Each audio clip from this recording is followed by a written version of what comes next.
ಜೈ ಶ್ರೀರಾಮ್. ನಾನು ನಿಮ್ಮ ಉಷಾ. ಜರ್ಮನಿಯಲ್ಲಿ ಗಣೇಶ ಉತ್ಸವನ ಎಷ್ಟು ಗ್ರ್ಯಾಂಡ್ ಆಗಿ ಎಷ್ಟು ಸೇಫ್ ಆಗಿ ಸೆಲೆಬ್ರೇಟ್ ಮಾಡಿದ್ವಿ ಅಂತ ರೀಲ್ ಹಾಕಿದ್ದೆ ಒಂದು. ಬಟ್ ನಮ್ಮ ಹಿಂದೂಸ್ತಾನದಲ್ಲಿ ನಮ್ಮ ಕರ್ನಾಟಕದಲ್ಲಿ ಗಣೇಶ ಪ್ರೊಸೆಷನ್ ಟೈಮಲ್ಲಿ ಕಲ್ ತೂರಾಟ ನೋಡಿ ತುಂಬಾನೇ ಬೇಜಾರಾಯ್ತು. ಈ ವಿಡಿಯೋನ ಎಂಡ್ವರೆಗೂ ನೋಡಿ, ಹಾಗೆ ನಮ್ಮ ಎಲ್ಲಾ ರಾಜಕಾರಣಿಗಳಿಗೂ ತಲುಪೋವರೆಗೂ ಶೇರ್ ಮಾಡಿ. ಜರ್ಮನಿಯಲ್ಲಿ CDU ಅಂತ ಒಂದು ಪೊಲಿಟಿಕಲ್ ಪಾರ್ಟಿ ಇದೆ. ಅವರು one of the main reason ಅಷ್ಟು ಸೇಫ್ ಆಗಿ ನಮಗೆ ಉತ್ಸವ ಎಲ್ಲ ಮಾಡ್ಕೊಡ್ಲಿಕ್ಕೆ ಕಾರಣ ಆದಂಥವ್ರು.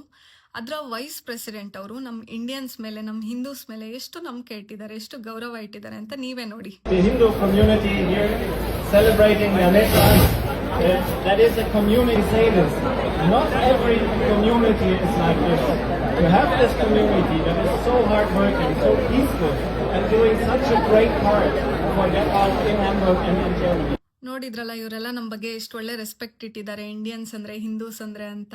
ಇನ್ನು ನಮ್ಮ ದೇಶದಲ್ಲಿ, ನಮ್ಮ ರಾಜ್ಯದಲ್ಲಿ ಏನಾಗ್ತಿದೆ ಅಂತ ನಿಮ್ಗೆ ಗೊತ್ತು. ಇದೆಲ್ಲ ಸರಿ ಮಾಡಕ್ಕೆ ನಮಗೆ ಸಿಗೋದು 5 ವರ್ಷಕ್ಕೊಂದೇ ಸರಿ ಚಾನ್ಸು. ನೆಕ್ಸ್ಟ್ ಟೈಮ್ ವೋಟ್ ಮಾಡುವಾಗ ಯೋಚನೆ ಮಾಡಿ ವೋಟ್ ಮಾಡಿ. ನೆಕ್ಸ್ಟ್ ವಿಡಿಯೋದಲ್ಲಿ ಸಿಗೋಣ. ಜೈ ಶ್ರೀರಾಮ್.